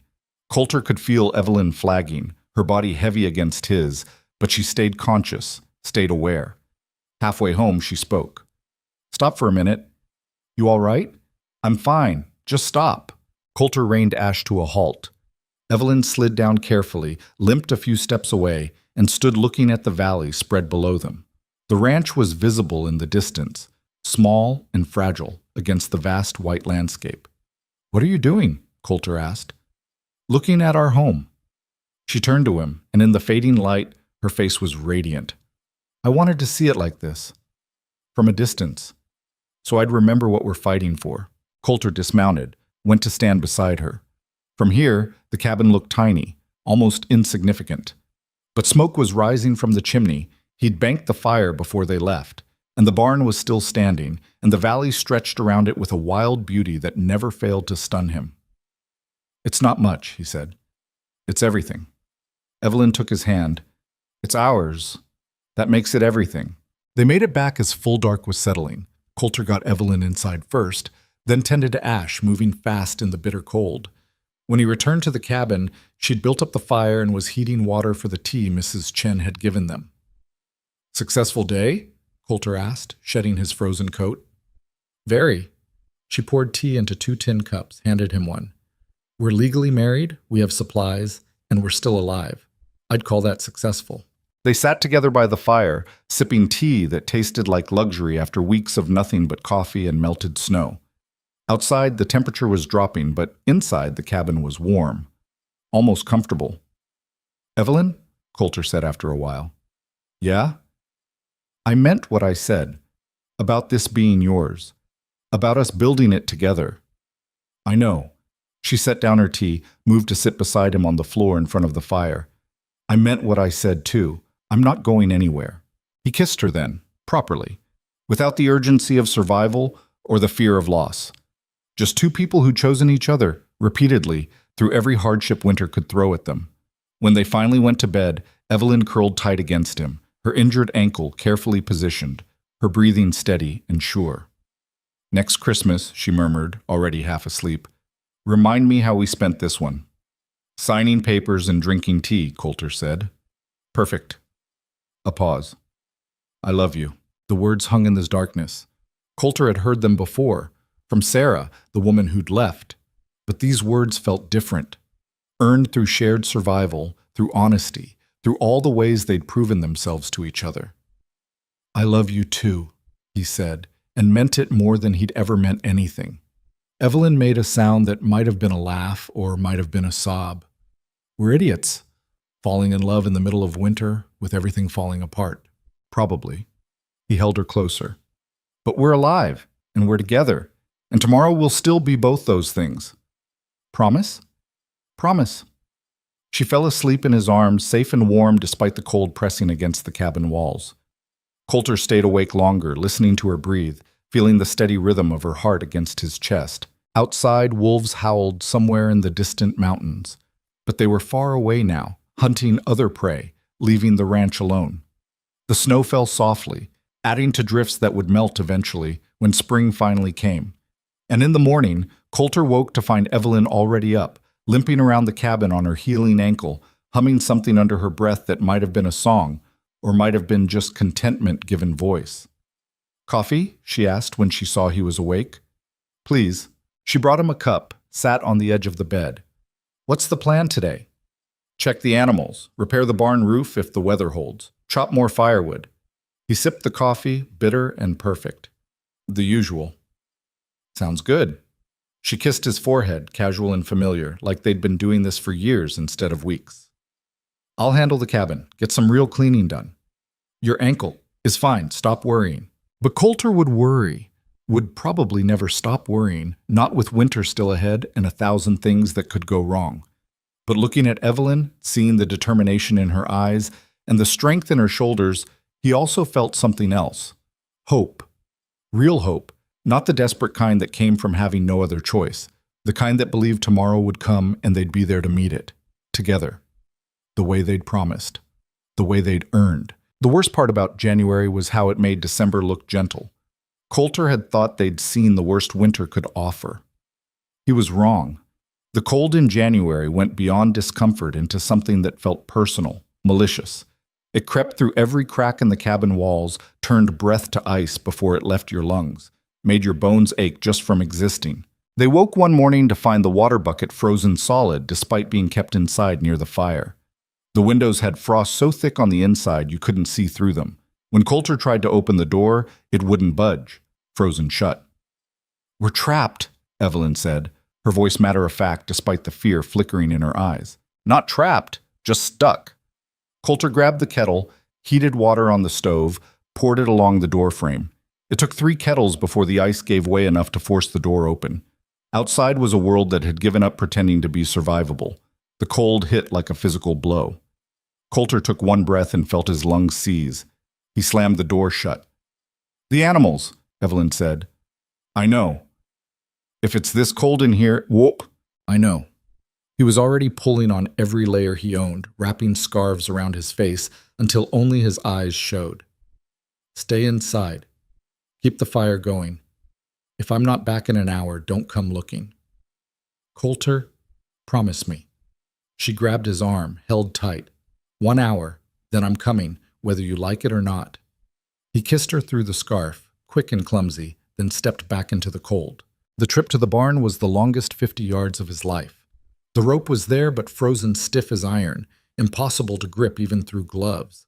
Coulter followed it hand over hand anyway, his fingers screaming protest. The wind wasn't strong, but the cold made up for it. 30 seconds outside and he couldn't feel his face. The barn door was frozen worse than the cabins. He had to kick it, throw his shoulder against it, finally use the shovel as a pry bar. When it gave way, he stumbled inside and the smell told him everything before his eyes adjusted. One of the chickens was dead. Just dead, frozen where it had been roosting. The cattle were huddled together, their breath coming in labored clouds. The horses were stamping, agitated, ice crusted on their muzzles. Coulter worked fast despite the cold that made every movement painful. Fresh straw for insulation, feed scattered. Ice broken from the water trough. It would freeze again within the hour, but it gave them a chance to drink. He checked each animal for frostbite, found the heifer's ears were black at the tips. Nothing he could do about that now. By the time he made it back to the cabin, his hands were white and numb. Evelyn stripped off his gloves, held his fingers in her own warm hands, her face tight with worry she wouldn't voice. "Bad?" she asked. "Lost a chicken. Heifer's got frostbite. The rest—" He shook his head. "They're suffering, but alive." "And you?" "Same." They fell into a new rhythm after that, darker than before. The cold was relentless, a presence that never left. They burned through firewood faster than Coulter had planned, which meant he had to make trips to the woodpile he'd covered outside. Trips that left him gasping and frozen each time. Food was running low too. The meat from the butchered cow was gone. They were down to potatoes, flour, a little cornmeal. Evelyn made meals that were more imagination than substance, stretching ingredients so thin they were eating ghosts of food. One night, Coulter watched her divide their dinner, a watery soup with a few potato chunks, and realized she was giving him the larger portion. Had been for days, maybe weeks. "Stop," he said. "Stop what?" "Giving me more. We split it even. You're doing the heavy work. You need— We're equal partners, remember? That means equal rations." He slid half his portion back into her bowl. "I'm not surviving this winter if you don't." Evelyn stared at the soup, then at him. "I'm scared we won't make it." It was the first time she'd admitted it out loud. Coulter reached across the table, took her hand. "Me too." "Really?" "Every damn day." He squeezed her fingers. "But being scared doesn't change what we have to do. We keep going, keep fighting, keep choosing to wake up tomorrow." "What if tomorrow's worse?" "Then we survive that too." She smiled, small and tired. "You make it sound simple." "It is simple, doesn't mean it's easy." They finished their thin soup in silence, then went to bed early to conserve candles. Lying in the dark with Evelyn's head on his chest, Coulter listened to the wind howl and thought about all the ways they could still die. Starvation, freezing, another storm, the cabin collapsing, sickness. The list was long and getting longer. But he also thought about how Evelyn's breathing had evened out, how she trusted him enough to sleep while he kept watch, how they'd built something between them that mattered more than survival. They'd built a reason to survive. That had to count for something. February brought a thaw that felt like mockery. 3 days of temperatures warm enough to melt the top layer of snow, to make them believe winter might be ending. Evelyn even talked about starting seeds inside for the garden. Then the temperature dropped again, harder than before, and everything that had melted refroze into a solid sheet of ice. The ranch became a skating rink, treacherous and impossible. Coulter slipped on his way to the barn, went down hard, felt something pop in his shoulder. The pain was immediate and blinding. He lay there on the ice, staring up at gray sky, trying to breathe through it. "Coulter," Evelyn was coming, moving too fast on the ice with her still weak ankle. "Stay there!" he shouted. "Don't—" She went down too, sliding across the ice, slamming into the side of the cabin. For a horrible moment, she didn't move. Then she groaned, rolled over. "I'm all right. Your ankle is fine. What about you?" "Shoulder. Think I dislocated it." They helped each other back inside, two broken people trying to be whole. Evelyn's ankle was swelling again, all the healing progress undone. Coulter's shoulder was on fire, the joint feeling wrong, disconnected. "I need to put it back," Evelyn said, her voice shaking. "You know how? I watched the factory doctor do it once, after a man got caught in machinery." She positioned herself behind him. "This is gonna hurt. Just do it." She pulled and twisted, and Coulter bit through his lip to keep from screaming. There was a pop, sickening and wet, and the pain shifted from unbearable to merely agonizing.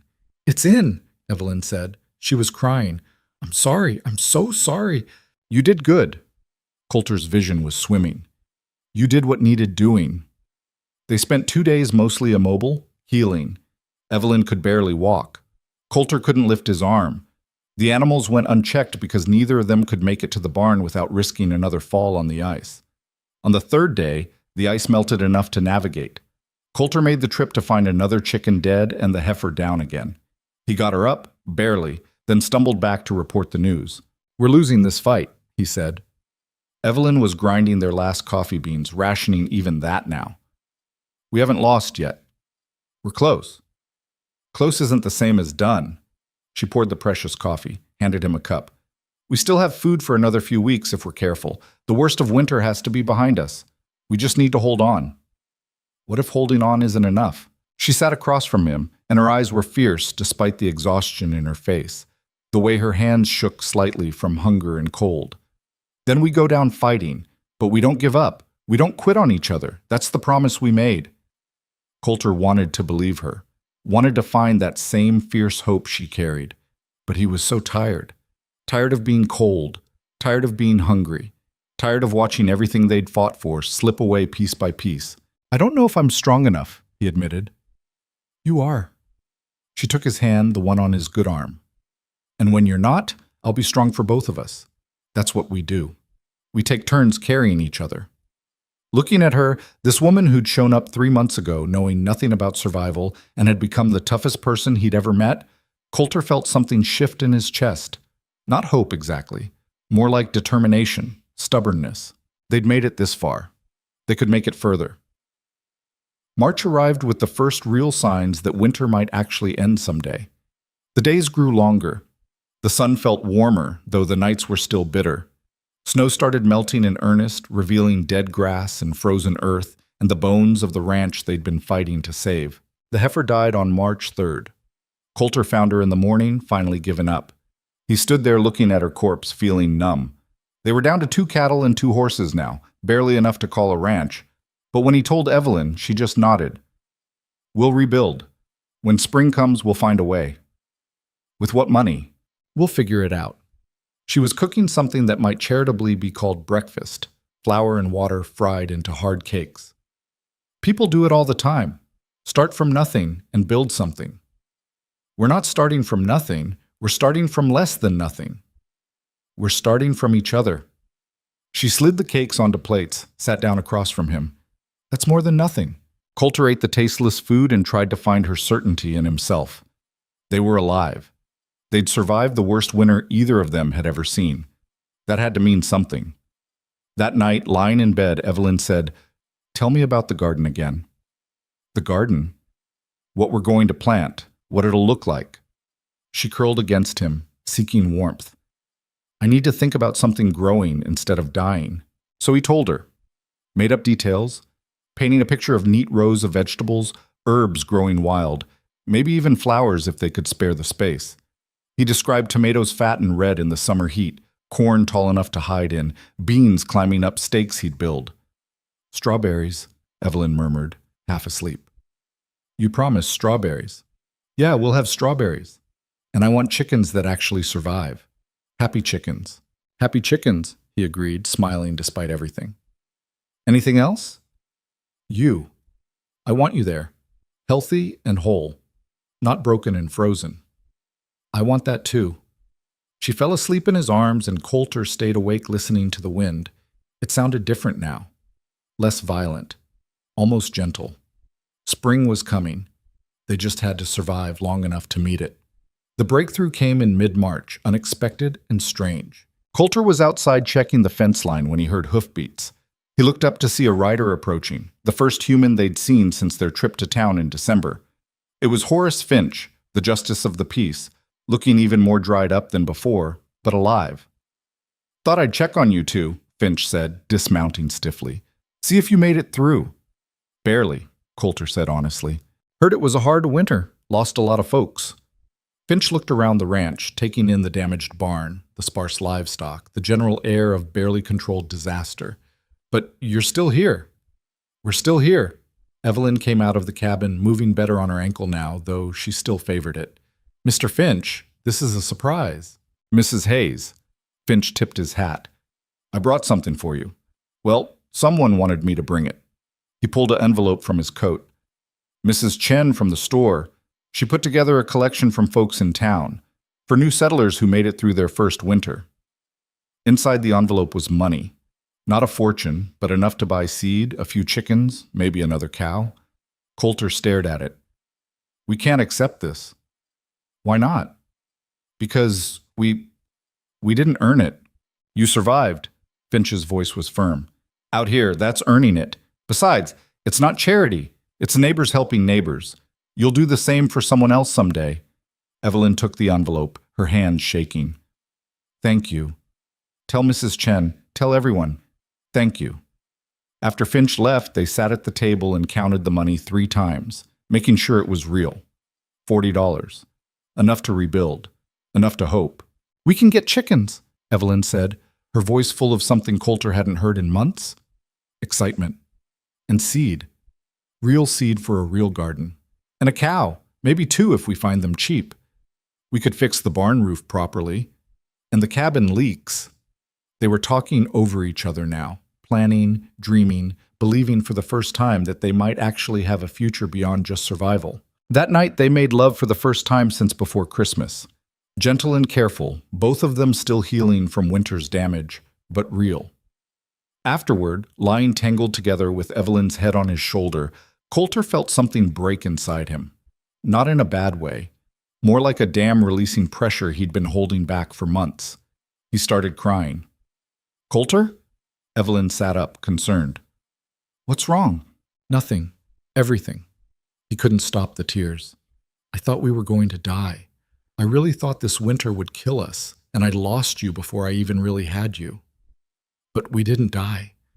She wiped his tears with her thumbs, her own eyes wet. "We made it. We're here." "I love you," he said.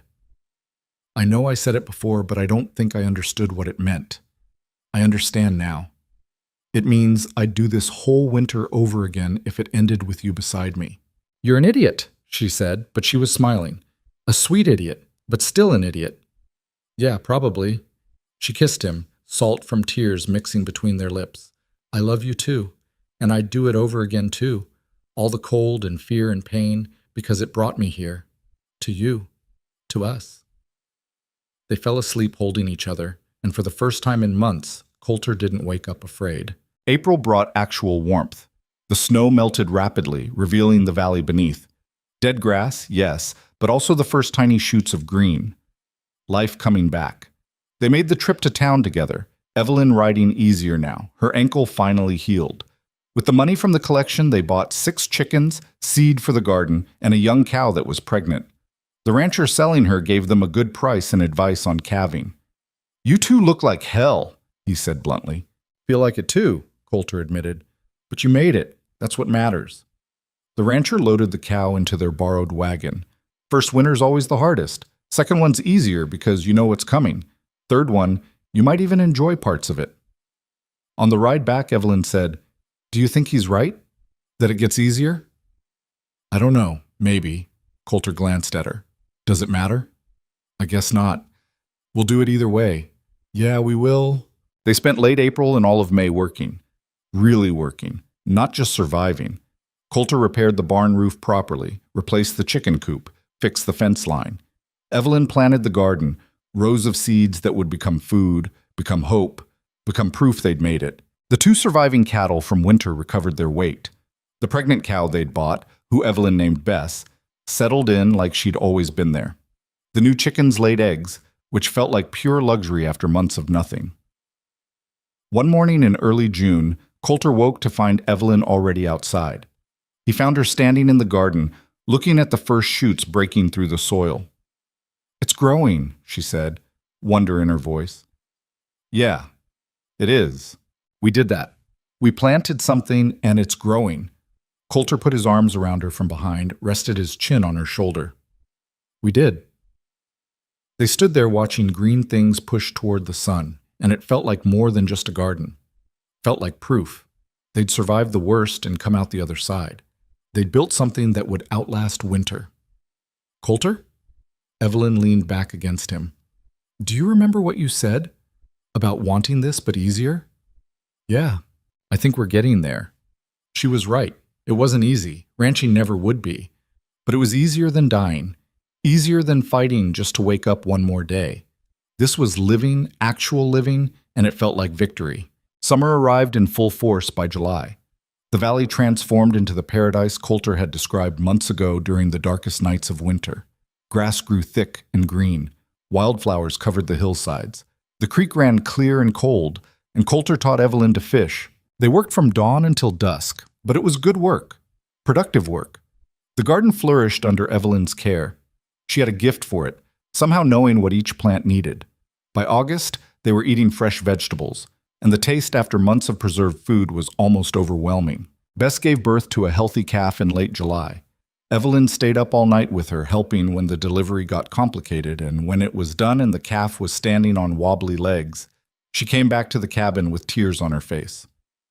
"We have 3 cattle again," she said. "We do. We're rebuilding. It's actually working." Coulter pulled her close, feeling her heartbeat against his chest. "You sound surprised." "I am. A little." She laughed, the sound bright and clear. "I didn't let myself believe it until now, that we could actually do this. We can do anything." He meant it. After the winter they'd survived, anything else felt possible. They fell into patterns that felt like permanence. Morning chores together, Evelyn feeding chickens while Coulter handled the larger animals. Afternoons working separate tasks, him on fence line or roof repairs, her in the garden or cabin. Evenings together, cooking dinner, reading from the Whitman book, talking about plans for next year. Some nights they'd sit on the porch and watch the sun set over the mountains. Evelyn would lean against Coulter's shoulder, and they'd listen to the valley settling into darkness. Sometimes wolves howled in the distance, but the sound didn't scare them anymore. It was just part of the landscape, part of the life they'd chosen. "Do you ever miss Philadelphia?" Coulter asked one night. Evelyn was quiet for a moment. "Sometimes I miss the idea of it. The person I thought I'd be there. But the actual city? The factory? That life?" She shook her head. "No, I don't miss dying slowly in a place that didn't care if I existed. And here? Here I'm alive." She took his hand, squeezed it. Really alive. For the first time, maybe ever. Coulter understood that. He'd been alive before she came, but it had been a gray sort of existence. Surviving, but not thriving. Going through motions without meaning. Now every day had meaning. The cattle had meaning. The garden had meaning. The repairs and plans and small victories all meant something because they were building toward a future together. "Thank you," he said quietly. "For what?" "Answering the ad. Getting on that train. Not giving up when things got hard." Evelyn turned to look at him, her face soft in the fading light. "Thank you for writing it. For taking a chance on a stranger. For being exactly who you are." They kissed as the stars came out, and Coulter thought about how strange life was. How the worst thing that had ever happened to him, being desperate and lonely enough to advertise for a wife, had led to the best thing. How Evelyn's worst circumstances had brought her to him. How sometimes the path to happiness went through hell first. By September, they had money saved from selling eggs and vegetables in town. Not much, but enough to feel secure, enough to plan. "I want to buy another cow," Evelyn said. "Build the herd faster." "I was thinking chickens, a whole flock." "We could do both if we're careful. They were sitting at the table, counting coins, planning like they had a future worth planning for. Because they did. The shadow of last winter had faded, replaced by the reality of this summer and the promise of next year. "What about the strawberries?" Evelyn asked. "You promised me strawberries." "We can plant them in spring. They'll fruit by next summer. I'm holding you to that." "I know you are." She smiled, that bright, genuine smile that still caught him off guard sometimes. The woman who'd stepped off the train in December had been guarded, careful, afraid to hope. The woman sitting across from him now was none of those things. She'd been forged by winter and come out stronger. They both had. October brought the first frost, a reminder that winter would come again. But this time, they were ready. The barn was repaired and stocked with hay. The cabin was chinked tight against drafts. They had food stored, firewood cut and stacked, supplies bought and organized. And they had each other. That was the real difference.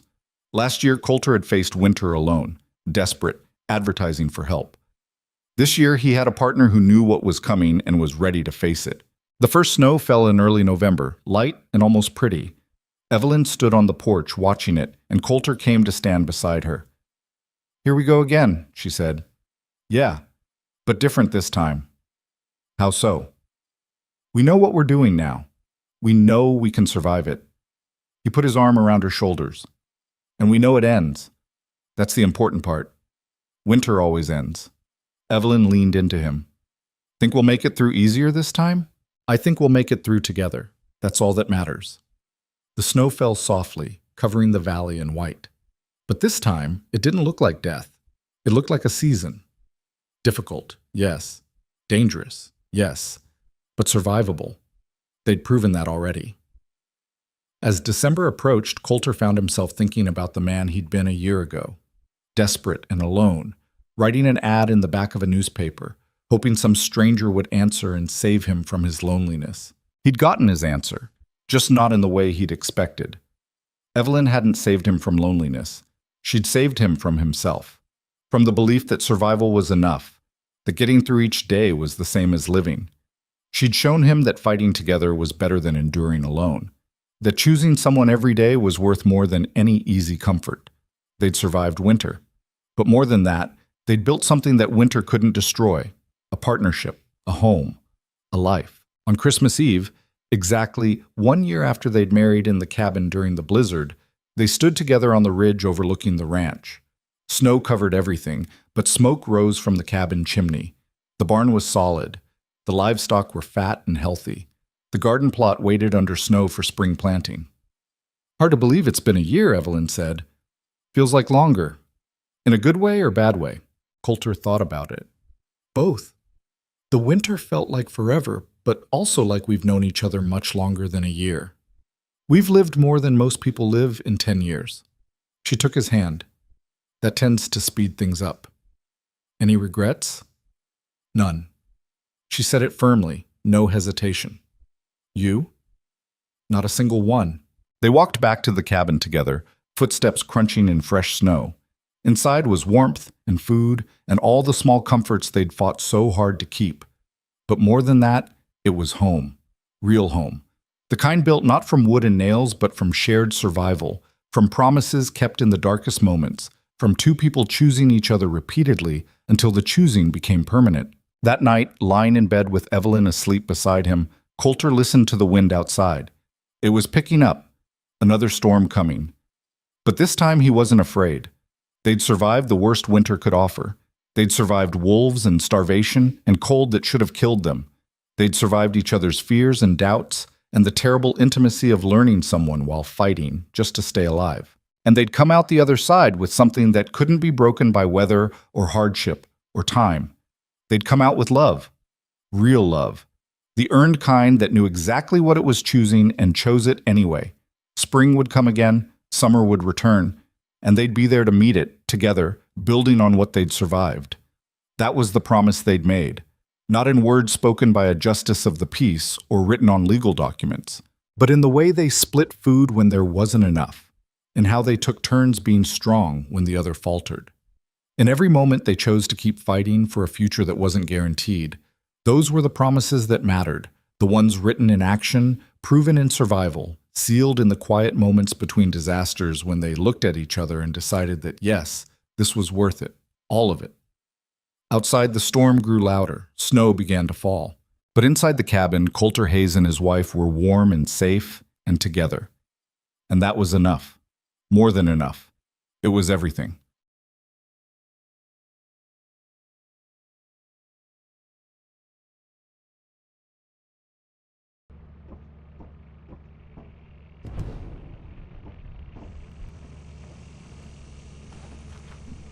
It's like I don't know, it's not too story-y. It's just very story-y.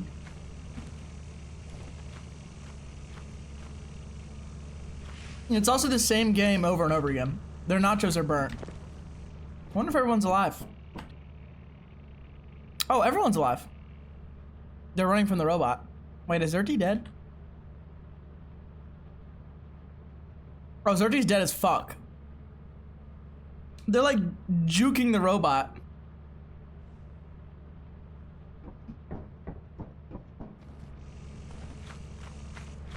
Oh shit, oh shit. You guys good down there?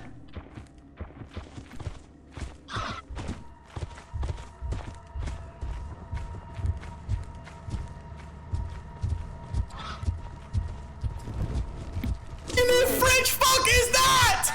I'm so fucked. All right, man. It's over. Why did you leave the shit, motherfucker? What in the fuck was that noise that we heard at the end there? Why did you leave the fuck? I thought you guys were alive. I didn't want to leave you. We were all dead. Chandler turned into a fucking plant monster and chased me and Zerty down. Bruh. What the fuck? We gotta restart. He was alive 1 second, and then he was like, what the bridge is broken, and then I just turn around, and he's just a fucking plant monster. Hold on, we're gonna reset. Ben giving me the... We'll never know what Zerty was saying there. Ben giving me the Bro, this game is literally Resident Evil 69. So true, it actually is. It's perfect for my autism. Update on the Masters tournament for you and Megan. Rory McLaury. There's no way his name is Rory McLaury. Welcome to your That guy's made up. Rory McLaury is in the lead by 6 shots. He had a crazy round day and set the record. I saw that. I think I saw that on my feed. If only Tiger Woods wasn't fucking tweaking, maybe he would have won. The instruction manual and sign into your ship's computer terminal. We trust you will be a great asset to the company.